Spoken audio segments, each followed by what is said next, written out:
Hello everyone, welcome to Athre Institute and our Geography Standard Book Series.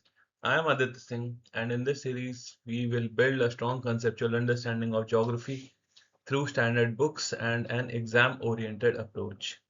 So without any further delays, let's begin today's discussion. Check. तो कल हम लोग cover कर रहे थे social forestry. ठीक. Social forestry इसके टाइप्स देखे थे and we also focused upon forest conservation. So we'll be further exploring this, and one of the parts of social forestry was आपका एग्रो फॉरेस्ट्री. ठीक, तो हम एग्रो फॉरेस्ट्री इसका एक पार्ट है सोशल फॉरेस्ट्री का, वो हम कवर करेंगे. और एग्रो फॉरेस्ट्री के बाद कम्युनिटी फॉरेस्ट्री. सो एग्रो फॉरेस्ट्री क्या होती है? ठीक, एग्रो फॉरेस्ट्री में क्या ग्रो करते हैं? ट्रीज ग्रो करते हैं और एग्रीकल्चरल क्रॉप्स एक साथ ग्रो करते हैं एक ही जमीन पे. कल हमने इसको बना के भी देखा था. ठीक, सपोज यहाँ पे हमने क्रॉप्स ले लिए बहुत सारे और इसकी एजेस पे हमने पेड़ लगा दिए. ठीक है, तो ये हो गया एक एग्जांपल आपका एग्रो फॉरेस्ट्री का. ठीक, इसमें और भी चीजें कर सकते हैं, जैसे कि क्रॉप्स के बीच में आपने लगा दिया. ठीक है, क्रॉप्स के सराउंडिंग में भी आप लगा सकते हैं. All this will be termed as your agroforestry. ठीक है, इससे क्या होता है? एक तो सबसे पहले आपका लैंड यूटिलाइजेशन काफी एफिशिएंट हो जाता है. ठीक है, क्योंकि अब एक एक inch of land you are using it effectively. ठीक, दूसरी चीज इनकम डाइवर्सिफिकेशन. तो अब जो फार्मर्स हैं वो सिर्फ क्रॉप्स पे डिपेंडेंट नहीं रहेंगे. तो जो प्रोड्यूस होगा पेड़ का, है ना, पेड़ से जो भी फायदे मिलेंगे, बेनिफिट्स होंगे, those will also get accrued to the farmers income. ठीक, so farmers obtain food, fodder, ठीक है, जो चारा होता है वो, फ्यूल, ठीक, टिम्बर और फ्रूट्स, ये सब कहाँ से ऑब्टेन करेंगे? ट्रीज से. ठीक, तो आपकी मैक्सिमम लैंड प्रोडक्टिविटी होगी, एम्प्लॉयमेंट जनरेशन बढ़ेगा. सॉइल कंजर्वेशन कैसे होगा हमने देखा था, हमने लास्ट डिस्कशन में भी देखा था. सॉइल कंजर्वेशन कैसे होता है ना, पेड़ लगाते हैं तो सबसे पहले तो आपका वाटर इरोजन कम हो जाता है. जो पानी के द्वारा जो सॉइल का इरोजन होता है वो रिड्यूस हो जाता है, क्योंकि वाटर की स्पीड कम कर देता है. पेड़ क्या करता है? पानी की स्पीड कम कर देता है. ठीक है, तो वाटर इरोजन कम हो गया. दूसरी चीज, आपका विंड इरोजन भी कम हो जाता है. कैसे? है ना, जो सॉइल पार्टिकल्स हैं उनको पेड़ के जो रूट्स हैं उसको बाइंड कर लेते हैं. तो पेड़ के रूट्स उसे बाइंड कर लेते हैं. ठीक, इसके अलावा तो सॉइल कंजर्वेशन इस तरीके से हो गया. एडिशनल इनकम तो ऑब्वियसली होगी होगी. ठीक, फिर सेकंड है आपका कम्युनिटी फॉरेस्ट्री. कम्युनिटी फॉरेस्ट्री में क्या होता है? ट्री की जो प्लांटेशन होती है वो विलेज कॉमन लैंड पे होती है, पंचायत लैंड पे होती है या कम्युनिटी लैंड पे होती है. ठीक है, तो सब मिलके से, है ना, ग्रो करते हैं.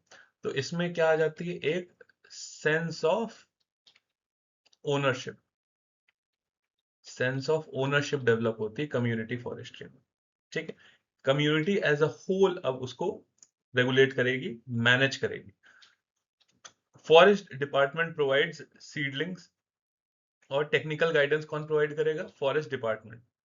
और कम्युनिटी क्या करेगी? वो प्रोटेक्ट करेगी, वो मेंटेन करेगी और मैनेज करेगी. क्यों प्रोटेक्ट, मेंटेन और मैनेज करेगी? क्योंकि अब उसके अंदर आ गई सेंस ऑफ ओनरशिप.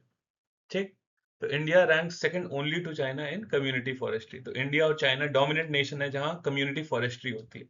इंडिया में भी नोटेबल कुछ स्टेट्स हैं जैसे कि गुजरात, तमिलनाडु, राजस्थान, केरला. ये कुछ कुछ स्टेट्स हैं जो आप ध्यान रख सकते हैं, है ना. पूरा एकदम याद नहीं करना कि यही होती होती हर जगह इंडिया में. स्पेशली आपका जब से पंचायत राज इंस्टीट्यूशन, आपका कॉन्स्टिट्यूशनल प्रोविजंस आए हैं, है ना, तब से और ज्यादा इंस्टीट्यूशन स्ट्रांग हो गया का ग्रास रूट लेवल पे. तब से आपकी कम्युनिटी फॉरेस्ट्री पे ज्यादा एक्स्ट्रा एम्फोसिस दिया जा रहा है. ठीक है. नेक्स्ट है आपकी कमर्शियल कमर्शियल फॉरेस्ट्री और non commercial forestry. Commercial forestry में क्या है? फार्मर्स जो हैं वो ट्रीज ग्रो करते हैं एज कमर्शियल क्रॉप्स की तरीके से ट्री को ग्रो करते हैं. अब एग्रो में क्या था? आपका क्रॉप्स भी ग्रो कर रहे थे, ट्रीज भी ग्रो कर रहे थे. कमर्शियल फॉरेस्ट्री में क्या होगा, एक सपोज एक लैंड है, फार्मर का एक लैंड है, और पूरे के पूरे लैंड पे इसने ट्री लगाया है। किस पर्पस के लिए? कमर्शियल पर्पस के लिए, इंडस्ट्रियल यूज किया जा सके। ठीक है, इसके फेमस एग्जाम्पल है जैसे कि आपका यूकलिप्टस, आपका पॉपुलर, आपका कैजुअरीना। ठीक है, ये फेमस एग्जाम्पल, आई होप आपने इसको देखा होगा। ठीक है, कुछ नहीं तो यूकलिप्टस तो आपने देखा ही होगा, है ना, पेड़ों के रोड के किनारे बहुत जगहों पे ऐसे रहते हैं। इशू क्या है यूकलिप्टस के साथ, हम देख चुके हैं, it's a water guzzling tree, it consumes a lot of water. ठीक है, और एंडेमिक नहीं है इंडिया की। ठीक है, तो इंडियन क्लाइमेट के लिए सूटेड नहीं है। करना भी है तो यूकलिप्टस को कहाँ यूज करो? वाटर लॉग्ड कंडीशंस में, वाटर लॉग्ड कंडीशंस में, ताकि वहां की वाटर लॉग्ड कंडीशंस को एड्रेस कर सके। But generally not suited for arid climate, arid climate के लिए ये सूटेड बिल्कुल भी नहीं है, वहां मत करिएगा। ठीक है, तो कमर्शियल फॉरेस्ट्री कहाँ कहाँ यूजेस है आपके? Paper industry, pulp, rayon, match industry, packaging industries. ठीक, कुछ मेजर स्टेट्स हैं यहाँ मेंशन्ड है। फिर है आपकी नॉन कमर्शियल फॉरेस्ट्री। ठीक, तो trees grown for self consumption. ठीक है, अब यहाँ पेड़ उगाए जा रहे हैं बट खुद के कंज्यूम करने के लिए, बेचने के लिए नहीं। ठीक है, इसी वजह से हमने देखा था, आपको फील्ड की बाउंड्रीज पे लगा दिया, आपके वेस्ट लैंड पे लगा दिया, मार्जिनल लैंड पे लगा दिया, ग्रास लैंड पे लगा दिया, घर के किनारे लगा दिया। घर के किनारे लगाने का पर्पज ये थोड़ी ना कि कुछ बेचना है, कैटल की जो शेड्स हैं उसके किनारे किनारे। ठीक, produces fuel, would, fruits, fodder, वही सब। ठीक है, आगे बढ़ते हैं। नेक्स्ट है आपका अर्बन फॉरेस्ट्री। ठीक है, वेरी इंपॉर्टेंट आपका अर्बन फॉरेस्ट्री। अब प्लांटेशन और management of trees in urban areas, वही पेड़ आप कहाँ लगाएंगे? अर्बन एरियाज में। कहाँ कहाँ लगाएंगे? As green belts. ठीक है, आपके रोड के किनारे, ठीक, आपके पार्क के किनारे, रिक्रिएशनल पार्क्स के पास, ठीक है, वाइल्ड लाइफ पार्क्स के पास, अर्बन फॉरेस्ट क्रिएट करना। अर्बन फॉरेस्ट का हमने एक फेमस एग्जांपल देखा था, कौन सा? कौन सा मेथड हमने यूज किया था अर्बन फॉरेस्ट में? जैसे कि मियावाकी मेथड, ये यूपीएससी ने पूछा था। ठीक है, मियावाकी मेथड, प्लीज इसको मेंशन करिएगा अपने मेंस के आंसर्स में। ठीक, ऑब्जेक्टिव्स क्या है आपका? पोल्यूशन रिडक्शन, कार्बन सिक्वेस्ट्रेशन, है ना, पोल्यूशन रिडक्शन करेगा, ये ऑब्वियस पॉइंट है। ठीक है, आपका कार्बन सिक्वेस्टर करेगा, carbon absorb, carbon dioxide absorb करेगा, ज्यादा ऑक्सीजन प्रोड्यूस करेगा।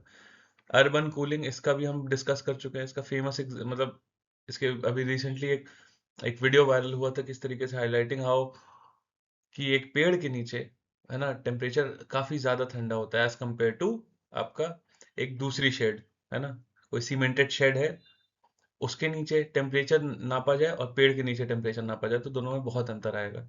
ठीक है, इसके अलावा रिक्रिएशन हो गया और एस्थेटिक इम्प्रूवमेंट के लिए इसके ऑब्जेक्टिव्स होते हैं अर्बन फॉरेस्ट्री के, है ना। और इसके में क्या आप ध्यान रख सकते हैं कि ये क्लाइमेट चेंज मिटिगेशन करेगा, क्लाइमेट चेंज कम करेगा। कैसे क्लाइमेट चेंज कम करेगा? कार्बन डाइऑक्साइड, जो कार्बन एमिशंस हो रहे हैं सिटी में, कार्बन एमिशंस बहुत ज्यादा होते हैं, अब उसी कार्बन को वो एब्जॉर्ब कर लेगा, सिक्वेस्टर कर लेगा। ठीक है, और ये सपोर्ट करता है कार्बन सिंक क्रिएशन। ठीक है, कार्बन को, carbon as a sink create, है ना, carbon sink, carbon dioxide absorb हो रहा है।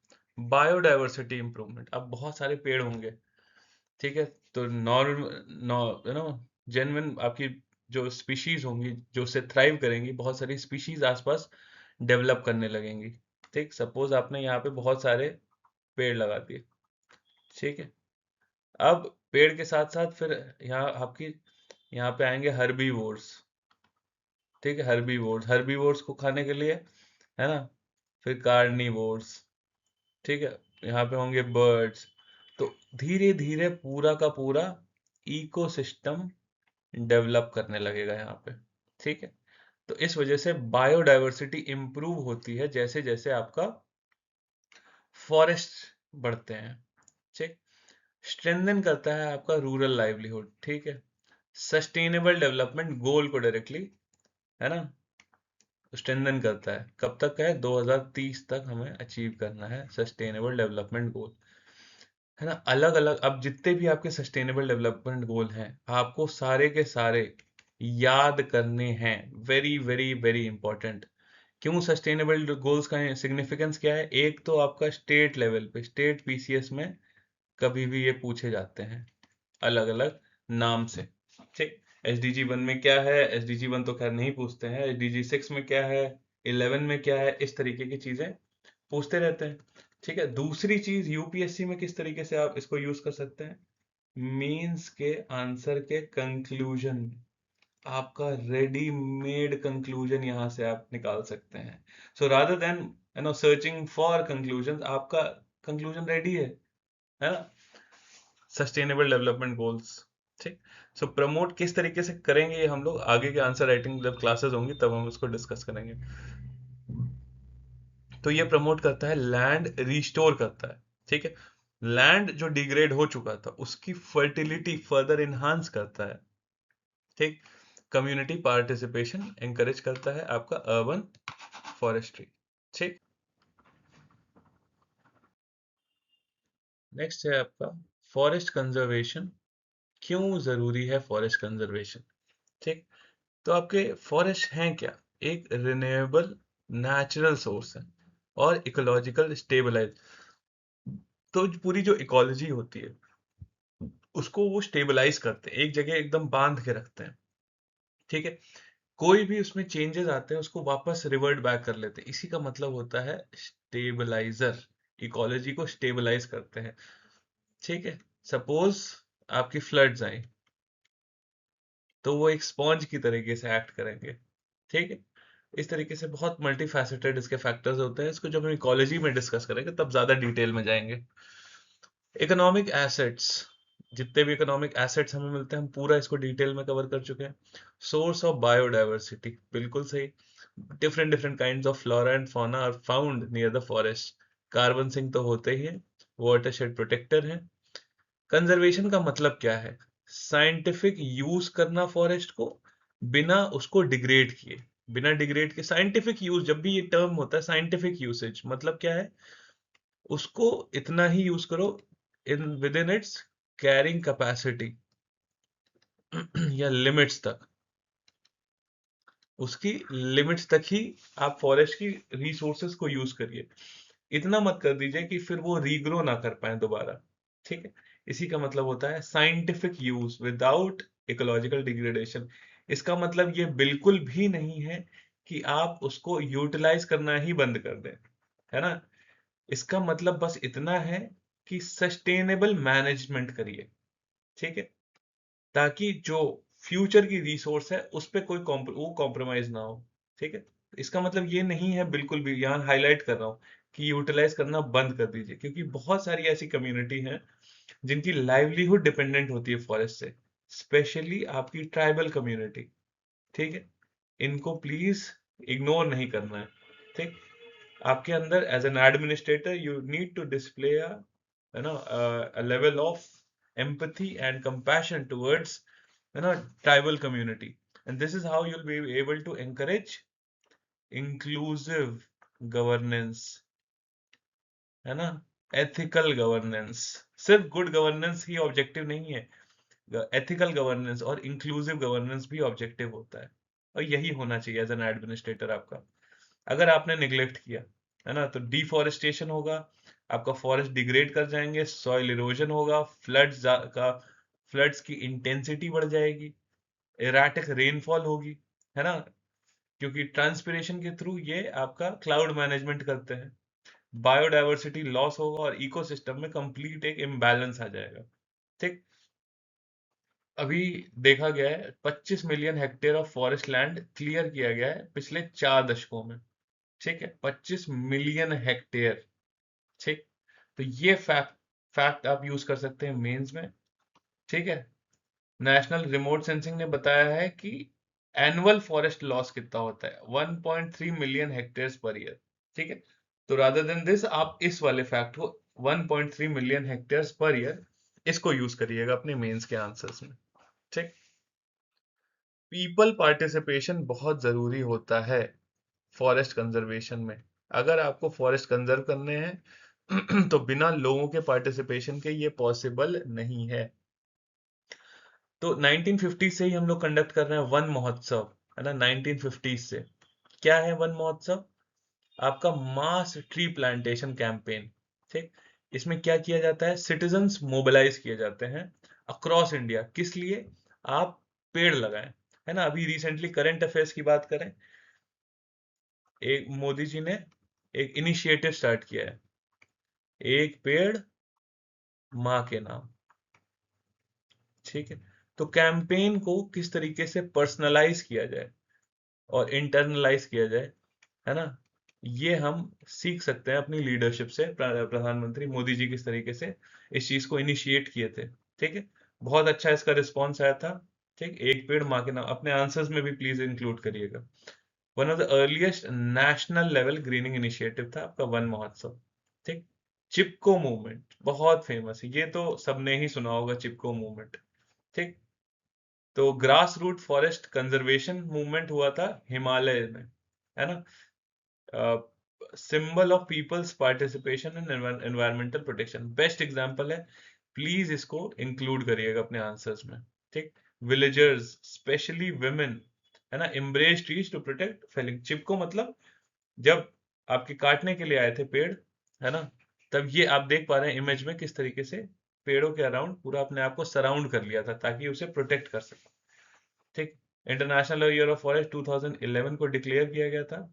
क्यों डिक्लेयर किया गया था? ताकि ग्लोबल अवेयरनेस रेस की जा सके। ठीक, एक स्टेट एग्जाम्स के लिए, और अब तो यूपीपीसीएस यूपीएससी में भी कभी कभार ये पूछ लेते हैं, है ना, डेज के बारे में पूछने लगे हैं, तो आपको एक चीज ध्यान रखनी है कि इंटरनेशनल डे ऑफ फॉरेस्ट इसी 2011 के बाद 2012 से स्टार्ट होने लगा था। International day of forest, international day of forest कब है? 21 मार्च। ठीक है, ये आपको ध्यान रखना है।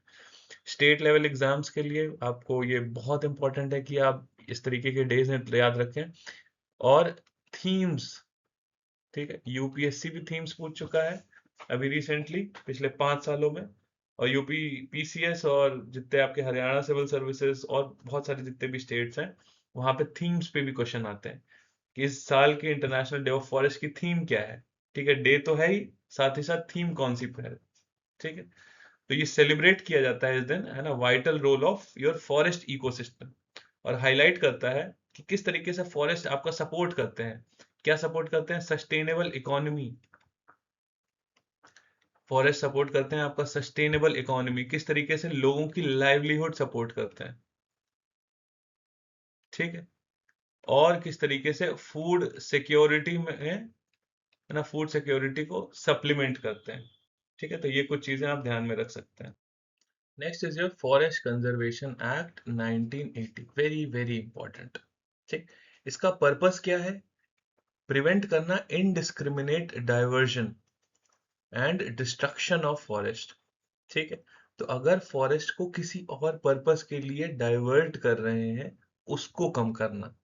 ठीक है, डिस्ट्रक्शन तो कम करना, या किसी और पर्पस के लिए डाइवर्ट करें तो उसको कम करना, वेरी वेरी इंपॉर्टेंट है ना।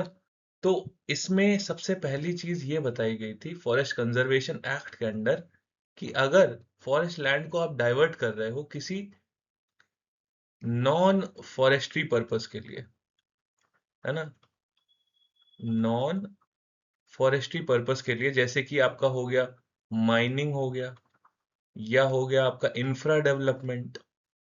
ठीक है, तो जितना भी आप लैंड डाइवर्ट कर रहे हो उतना इक्विवेलेंट, उसी के बराबर, ठीक है, उसी के बराबर आपका नॉन फॉरेस्ट लैंड, उतना ही बराबर नॉन फॉरेस्ट लैंड आपको आइडेंटिफाई करना पड़ेगा।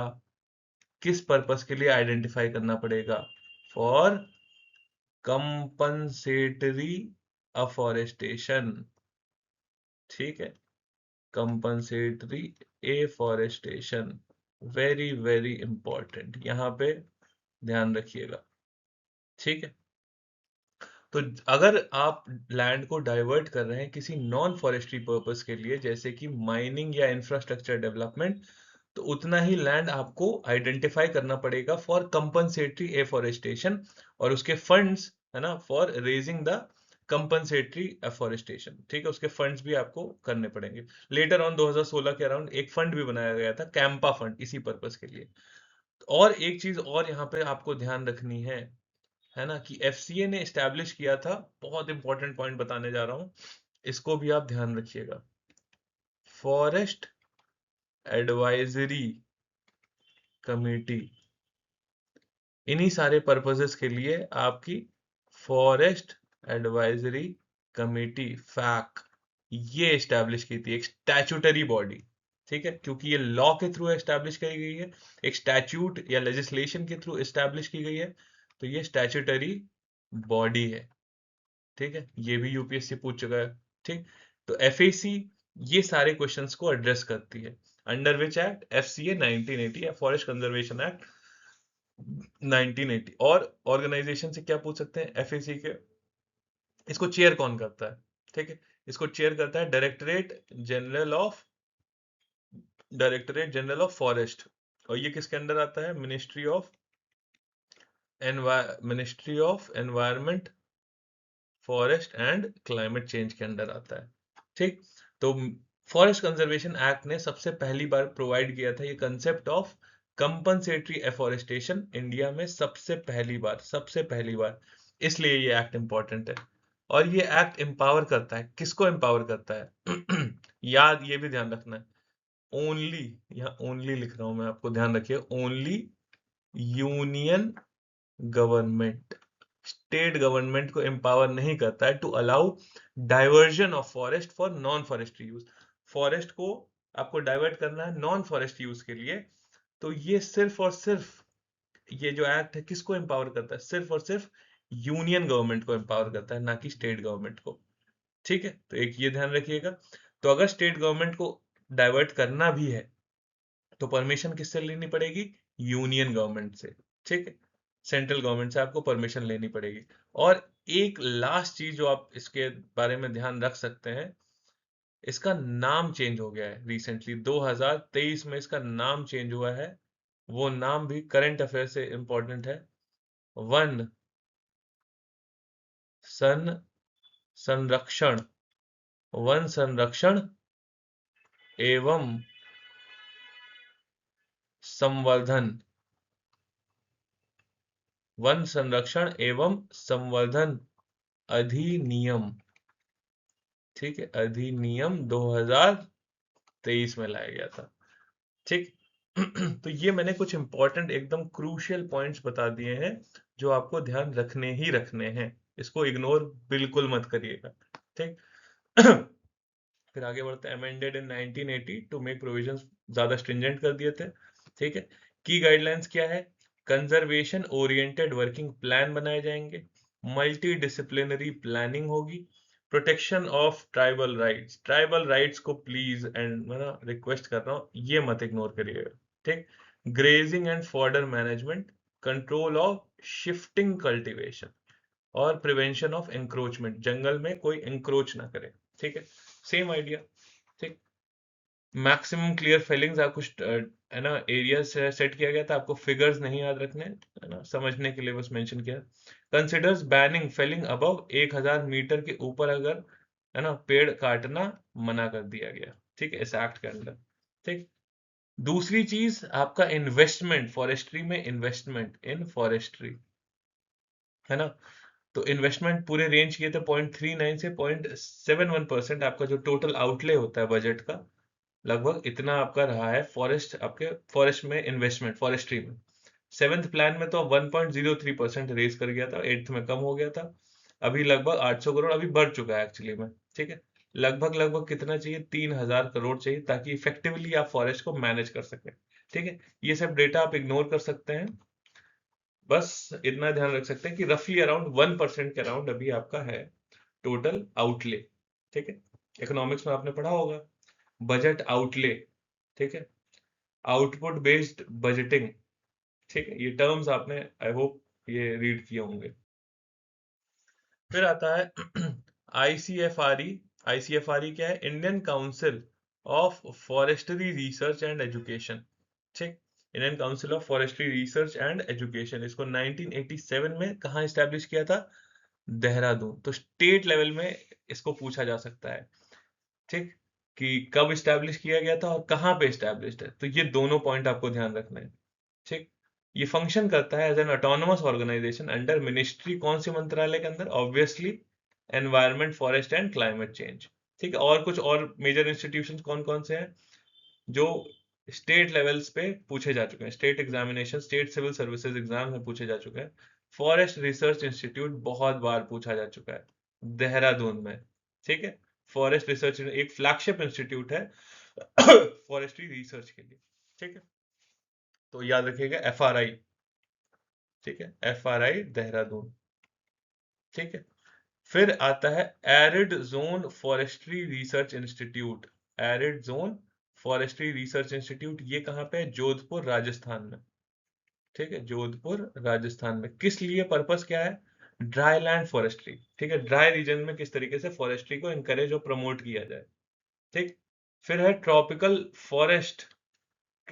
फॉरेस्ट रिसर्च इंस्टीट्यूट, ये है जबलपुर में, ठीक है, स्पेशली किसके लिए? मॉइस्ट ट्रॉपिकल फॉरेस्ट के लिए।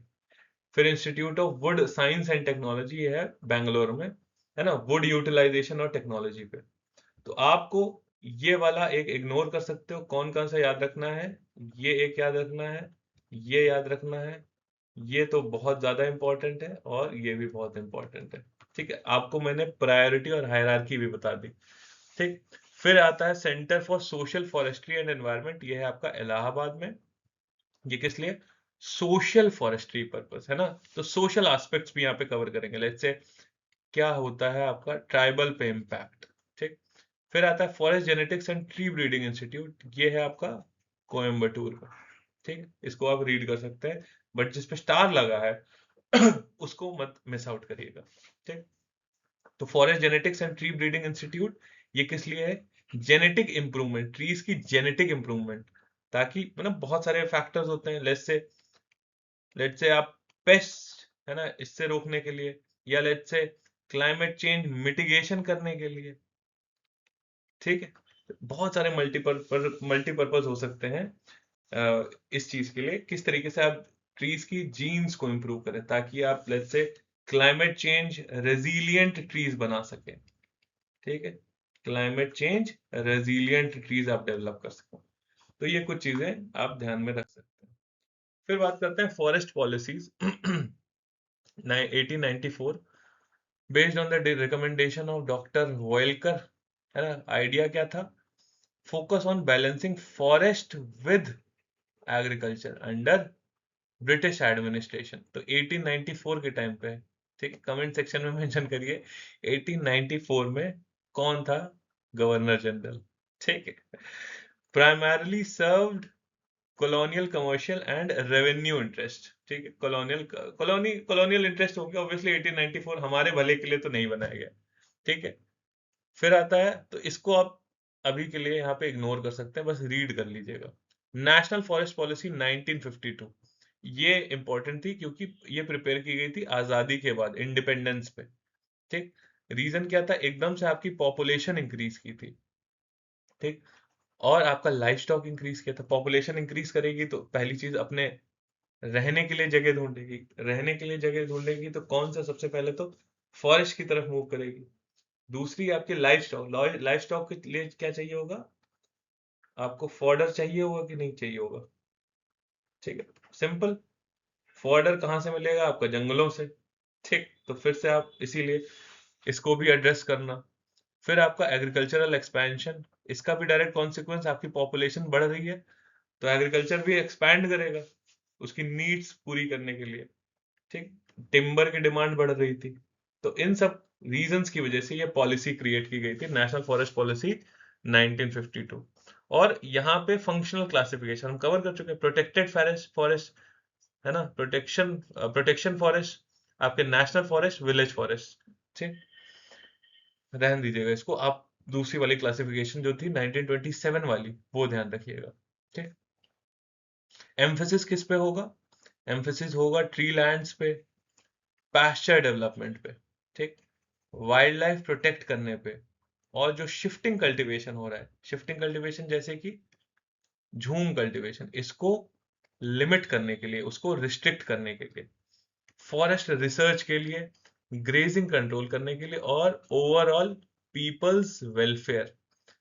Underlying idea should never isolate people's welfare, people का वेलफेयर आप इग्नोर नहीं कर सकते किसी भी पॉलिसी में, ठीक है, दैट इज सेक्रोसैंक्ट। अब बात करते हैं national forest policy 1988, very very important, और इसको यूज करिएगा। प्रीलिम्स में शायद ना पूछा जाए, और पूछा जाए अगर स्टेट प्रीलिम्स में तो शायद बस ईयर ही पूछा जाए, बट इसको मेंस में आप यूज कर सकते हैं, है ना। इसकी फिलॉसफी क्या थी? प्रोटेक्शन, प्रोटेक्शन, कंजर्वेशन और इकोलॉजिकल सिक्योरिटी, ठीक। तो एनवायरमेंटल और इकोलॉजिकल ऑब्जेक्टिव्स की बात करें तो क्या करना है? एनवायरमेंटल स्टेबिलिटी प्रोवाइड करनी है थ्रू फॉरेस्ट, इकोलॉजिकल बैलेंस लाना है थ्रू फॉरेस्ट, आपका जो नेचुरल हेरिटेज है उसको कंजर्व करना है, ठीक है। नेचुरल हेरिटेज जैसे कि आपका सुंदरबंस एक नेचुरल हेरिटेज है, एक यूनेस्को वर्ल्ड हेरिटेज साइट है। आपका कंचनजंगा, ठीक है, कंचनजंगा बायोस्फीयर रिजर्व, ठीक है। तो ये कुछ हो गए आपके नेचुरल हेरिटेज जो जिनको आपको कंजर्व करना है। फिर ऑब्वियसली आपका सॉइल इरोजन कंट्रोल, आपका कैचमेंट एरिया प्रोटेक्शन, डेजर्टिफिकेशन रोकना, हमने देखा था अरावली, है ना, मरुस्थल को रोकने के लिए, थार डेजर्ट को रोकने के लिए क्या बनाया था हमने? शेल्टर बेल्ट्स, ठीक, कोस्टल सैंड ड्यून्स को भी रोकने के लिए, ठीक है। एक specific type of sand dunes होते हैं बार्चन्स, ठीक है, बार्चन्स बहुत खतरनाक होते हैं, ठीक है। इनको लोकल लैंग्वेज में धरिया बोलते हैं, ठीक है, धरिया, राजस्थान में। तो बार्चन्स मूव करते हैं एक जगह से दूसरी जगह तक। अब क्योंकि ये मूव कर रहे हैं तो ये किसी और एरिया में इंक्रोच कर सकते हैं, आपके एग्रीकल्चरल एरियाज में इंक्रोच कर सकते हैं, आपके हैबिटेट्स पे इंक्रोच कर सकते हैं। तो इसको, है ना, इससे भी बहुत बड़ा एक खतरा रहता है जो मूविंग सैंड ड्यून्स होते हैं जैसे कि बार्चन्स, ठीक। दूसरा आपके सोशल और कम्युनिटी ऑब्जेक्टिव्स, मैसिव एफॉरेस्टेशन करना है, सोशल फॉरेस्ट्री प्रोग्राम्स को एनकरेज करना है, फ्यूल वुड और fodder, very very important point, क्योंकि ये बहुत बहुत जरूरी है आपके रूरल कम्युनिटीज के लिए। फॉरेस्ट प्रोडक्टिविटी ओवरऑल उसको एनहांस करना, ठीक। एफिशिएंट यूटिलाइजेशन, आपका वुड को जहां जहां सब्सटीट्यूट किया जा सकता है वहां किया जाए, ठीक है। और पीपल्स पार्टिसिपेशन, है ना, पीपल्स पार्टिसिपेशन में भी particularly women participation explicitly mention किया गया था। आप जब भी अपने मेंस के आंसर्स लिखेंगे आप विमेन का डायमेंशन प्लीज ऐड करने की कोशिश करिएगा, ठीक है, क्योंकि women empowerment is one of the foundational goals of our government, ठीक। विजन कितना है? 33% इंडिया का geographical area forest and tree cover के अंदर होना चाहिए, ठीक। वाइल्ड लाइफ ऑफ इंडिया, अब मूव करते हैं wildlife of India. India की फॉनल डाइवर्सिटी की बात करें, 90,000 से ज्यादा एनिमल स्पीशीज हैं, और लगभग 6.5% आपका ग्लोबल फौना है, ठीक। तो ये वाला पॉइंट, जैसे 6.5% ग्लोबल फौना है, इसको आप मीन्स में जब भी करें तो इस फैक्ट को यूज कर सकते हैं इंट्रोडक्शन में, ठीक। बहुत सारे वाइल्ड लाइफ में आपके मैमल्स हो गए, बर्ड्स हो गए, reptiles, amphibians, fishes, insects, invertebrates जो नेचुरल इकोसिस्टम में रहते हैं, ठीक है, ये सब आपके वाइल्ड लाइफ में आ जाते हैं, वाइल्ड लाइफ का पार्ट होते हैं। आई होप आपको रेप्टाइल और एम्फीबियंस में डिफरेंस पता होगा, ठीक है, मेंशन करिएगा कमेंट सेक्शन में, ठीक। फॉनल ग्रुप की बात करें तो, है ना, इनवर्टिब्रेट्स आपके 6500 स्पीशीज होते हैं, मोलस्क 5000, फिशेस की, ऐसे नंबर ऑफ स्पीशीज मेंशन्ड है। आपको नहीं याद करनी, जो याद करनी है मैं बता रहा हूँ, जो चीज आप मेंस में यूज कर सकते हो वो भी मैं आपको साइड बाय साइड मेंशन कर दे रहा हूँ। इंपॉर्टेंट मैमल्स कौन कौन से हैं? लार्ज वाइल्ड लाइफ, ठीक। लार्जेस्ट मैमल ऑफ इंडिया क्या है? आपका एलिफेंट। मेजोरिटी कहाँ पाए जाते हैं? असम और वेस्ट बंगाल में, ठीक है, असम और वेस्ट बंगाल के पूरा जो कॉरिडोर है वहां पे। बाकी और कौन कौन से रीजन है आपका, सेंट्रल इंडिया। फिर ये दोनों रीजन भी बहुत इंपॉर्टेंट है, कर्नाटका, केरला और तमिलनाडु। तो आपका एक ये रीजन आप ध्यान रखिएगा, और दूसरा ये रीजन, जहां पे ये दो इंपॉर्टेंट रीजन आपको इसके ध्यान रखने हैं एलिफेंट के। फिर आपका आता है वन हॉर्न्ड राइनोसेरस। ठीक है, वन हॉर्न्ड राइनोसेरस। ठीक है, ये है आपका वल्नरेबल, आपका आईयूसीएन की लिस्ट में वल्नरेबल में आता है। एक बार इसको क्रॉस चेक कर लीजिएगा, कई बार स्टेटस चेंज होता रहता है। ठीक है, last I remember it was in vulnerable. ये यूपीएससी में प्रीलिम्स में पूछा भी जा चुका है, इस वजह से और भी इंपॉर्टेंट हो जाता है। तो सेकंड लार्जेस्ट मैमल है इंडिया का, once range across entire Indo Gangetic plain, Rajasthan तक था। अब ये लिमिटेड है, बहुत ही लिमिटेड, असम वाले पूरे एरिया में। कौन कौन से एरियाज जो असम के हैं, जैसे कि काजीरंगा नेशनल पार्क, आपका मानस नेशनल पार्क, आपका जल्दापाड़ा सैंक्चुरी, ये सब कहाँ पे है। ठीक है, ये सब कहाँ पे है, ये है असम में। ठीक है, ध्यान रखिएगा ये पॉइंट। अब आपके one horn rhinoceros generally Assam से एसोसिएटेड है, वेरी इंपॉर्टेंट, ध्यान रखना। और इंपॉर्टेंट ये भी है कि कोई कहाँ पे पाया जाता है, सिर्फ आपको कैरेक्टर ट्रेट्स नहीं याद रखने, आपको वो स्पीशीज कहाँ पे है उस पे भी फोकस करना है। फिर आता है टाइगर और एशियाटिक लायन। टाइगर का नंबर 1700 है। ये नहीं याद रखना, इस वक्त वैसे भी इंक्रीज कर गया है, 3000 प्लस हो चुका है। ठीक है, डिस्ट्रीब्यूटेड इन हिमालयन फुटहिल्स और पेनिनसुलर इंडिया में भी। एशियाटिक लाइन की बात करें, इसको कंजर्वेशन के थ्रू रिकवर किया गया था। इसका इकलौता हैबिटेट कौन सा है, जब भी ये वर्ड आए ना, ओनली रुक के आप एक बार रुक जाना। ठीक है, रुक के ध्यान से पढ़ना। तो इसका इकलौता हैबिटेट है गिर सैंक्चुरी, गुजरात। और कौन से नोटेबल मैमल्स हैं यहाँ पे, आपके जैसे वाइल्ड बेफलो। ठीक, वाइल्ड बेफलो आपका पूछा जा चुका है। असम, असम में एसोसिएटेड है, इवन बिहार में भी मिलते हैं। असम आपका बस्तर रीजन, ये बस्तर कहाँ पे है, ये है आपका छत्तीसगढ़ में। ठीक है, नक्सली इलाका है काफी। फिर आपका गौर, इंडियन बाइसन कहते हैं, largest wild bovine, very important है, बहुत ज्यादा इंपॉर्टेंट है, प्लीज गौर याद रखिएगा। ठीक है, सेंट्रल इंडियन फॉरेस्ट में ये पाया जाता है। और हिमालयन मैमल्स की बात करें तो याक हो गया, उरियल हो गया, भराल हो गया, भराल को क्या कहते हैं, ब्लू शीप। फिर आपकी markhor, very very important, markhor आपका जम्मू एंड कश्मीर में, लद्दाख में पाई जाती है। हिमालयन आइबेक्स, हिमालयन तार, ये सारी स्पीशीज इंपॉर्टेंट है। ठीक है, इनकी लोकेशन कहाँ है, सिंपल इनको एक टर्म में कैटेगराइज करके याद करिएगा, हिमालयन मैमल्स हैं याक, उरियल, भरल, भरल या ब्लू शीप। ठीक, मारखोर बहुत इंपॉर्टेंट है, हालांकि नियर थ्रेटेंड है बट इंपॉर्टेंट है। आइबेक्स तो न्यूज में रहता ही है, हिमालयन तार आपका बहुत न्यूज में रहता है। ठीक है, हिमालयन तार, एक नीलगिरी तार भी बहुत इंपॉर्टेंट है आपके लिए। बारहसिंगा पता ही होगा। Barking deer, very important. Musk deer UPSC prelims में पूछा जा चुका है। ठीक है, मस्क डियर। और एंटीलोप में चिंकारा, ब्लैक बक और नीलगाय। नीलगाय किस तरीके से हैवक रीप करती हैं आपके एग्रीकल्चरल फील्ड्स पे, ये तो वेल नोन है। ठीक, चिंकारा, ब्लैक बक, या आप सुन भी चुके हो, आपका सलमान खान के केस है ना। ठीक है, चलिए इसको नहीं करते हैं। बट आपको यहाँ पे ध्यान क्या देना है, एक तो ये आपकी जो हिमालय की जितनी मैमल्स हैं इसको याद रखना है, और ये आपको याद रखना है बार्किंग डियर और मस्क डियर। ठीक है, ये दोनों ध्यान रखना है। लोकेशन कहाँ पे पाई जाती है इसको भी आपको ध्यान में रखना है। ठीक, तो यहाँ पे मैंने आपको दिखा दिया Himalayan blue sheep. Himalayan blue sheep इसी को क्या कहते हैं, भरल।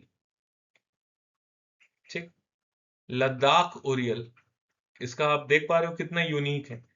ये आपको पिक्चर्स मेंशन करने का आइडिया इतना ही है ताकि आपको ध्यान रहे। ये है इंडेंजर्ड गोट ऑफ हिमालयस। अभी हमने एक और भी देखी थी मारखोर, वो भी गोट है। ठीक है, तो ये कुछ चीजें आप ध्यान में रख सकते हैं। नेक्स्ट है आपका reptiles and amphibians of India. ठीक, इंडिया के पास 200 से ज्यादा स्पीशीज हैं, आपकी सब स्पीशीज हैं स्नेक्स की। इंपॉर्टेंट कौन कौन से हैं? Cobra, king cobra, krait, Russell viper, ठीक है। ये आपको थोड़ा सा एक बार इस पे फोकस कर लीजिएगा, है ना, पूरा रटना नहीं है बट एक बार ध्यान दे सकते हैं। नॉन वेनेमस स्नेक्स में कौन कौन से हैं आपके? धमन हो गया, रॉक पाइथन, रेटिक्यूलेटेड पाइथन, ठीक। और क्या याद रखना है? किंग कोबरा तो आपको ध्यान रखना है क्योंकि this is the longest venomous snake, पूरी दुनिया का सबसे लंबा वेनमस स्नेक है किंग कोबरा, फेमस है, नाम में ही किंग लगा है, ठीक। क्रोकोडाइल, लिजर्ड्स और टर्टल्स की बात करें तो क्रोकोडाइल की स्पीशीज आपका मगर, है ना, मार्श क्रोकोडाइल इंडिया में पाया जाता है। घड़ियाल, इसकी जो स्नाउट होती है वो घड़े के जैसी होती है ना, इसकी जो स्नाउट होती है, इसका शेप देखिएगा, है ना, ये है क्रिटिकली इंडेंजर्ड, ठीक है, सिर्फ घड़ियाल। तो तीनों में अंतर होता है, तीनों की पिक्चर जाके एक बार देख लीजिएगा। घड़ियाल है आपका critically endangered, very very important, ठीक। एस्चुरिन क्रोकोडाइल, फिर आपके लिजर्ड्स में आपका कैमेलियन, मॉनिटर लिजर्ड, हर जगह जो पाई जाती है वो है मॉनिटर लिजर्ड, ये पूछेंगे नहीं कभी बट पता होनी चाहिए। टर्टल, इनकी मास नेस्टिंग होती है ओडिशा में, ठीक है, ओडिशा में आपका 3 लाख से ज्यादा ऑलिव रिडले टर्टल मास नेस्टिंग कहते हैं, जो यूपीएससी पूछ चुका है, अरिबाडास, ठीक है, ये टर्म ध्यान रखिएगा, ये यूपीएससी पूछा था। फिर आता है आपका hawksbill turtle, very very important, ये भी टर्टल इंपॉर्टेंट है, ये सदर्न तमिलनाडु से एसोसिएटेड है, ठीक। तो ये रहे आपके हॉक्सबिल टर्टल, है ना। कुछ चीजें मेंशन कर देता हूँ इंपॉर्टेंट है इसलिए इसके बारे में थोड़ा सा अभी मेंशन कर दे रहा हूँ। Hawksbill turtle, hawksbill turtle के बारे में सबसे पहली चीज आपको ध्यान रखनी है, ये क्रिटिकली इंडेंजर्ड है, क्रिटिकली इंडेंजर्ड है, ठीक है, हॉक्स बिल टर्टल। दूसरी चीज ऑलिव रिडली टर्टल, ठीक है, ऑलिव रिडली टर्टल वल्नरेबल में आता है, ठीक है। और शेड्यूल 1, आपका जो शेड्यूल 1 है वाइल्ड लाइफ प्रोटेक्शन एक्ट का 1972, उसके शेड्यूल 1 में आता है ऑलिव रिडली टर्टल। और ऑलिव रिडली टर्टल के बारे में क्या रख सकते हैं? अरीबर्डा हमने देख लिया था। और India is home to largest nesting population of olive ridley turtle, सबसे ज्यादा पॉपुलेशन, है ना, इसकी नेस्टिंग की कहाँ पे है? इंडिया में। और इंडिया में भी एक जो स्पेशल रूकरी है वो इंपॉर्टेंट है, इसलिए यही मेंशन कर दे रहा हूं। गहिर माथा, गहिर माथा कोस्ट या गहिर माथा मरीन सैंक्चुरी, ये दुनिया की लार्जेस्ट ऑलिव रिडली रूकरी, रूकरी मतलब ब्रीडिंग कॉलोनी यहाँ पे होती है, ठीक है, तो ये ध्यान रख सकते हैं। और एक और important point, very very important point, ये सबसे स्मॉलेस्ट और सबसे अबंडेंट सी टर्टल है, ठीक है, सबसे स्मॉलेस्ट और सबसे अबंडेंट सी टर्टल्स हैं। और ये जनरली, ध्यान रखना है तो आप रख सकते हैं, जनरली वार्मर वाटर्स में पाए जाते हैं, ठीक है। तो अलॉन्ग विद द डिस्कशंस यहाँ पे मैंने आपको कुछ इंपॉर्टेंट क्रूशियल फैक्ट्स बता दिए प्रीलिम्स पॉइंट ऑफ व्यू से, ठीक है, जिनको आप ध्यान में रख सकते हैं, ठीक।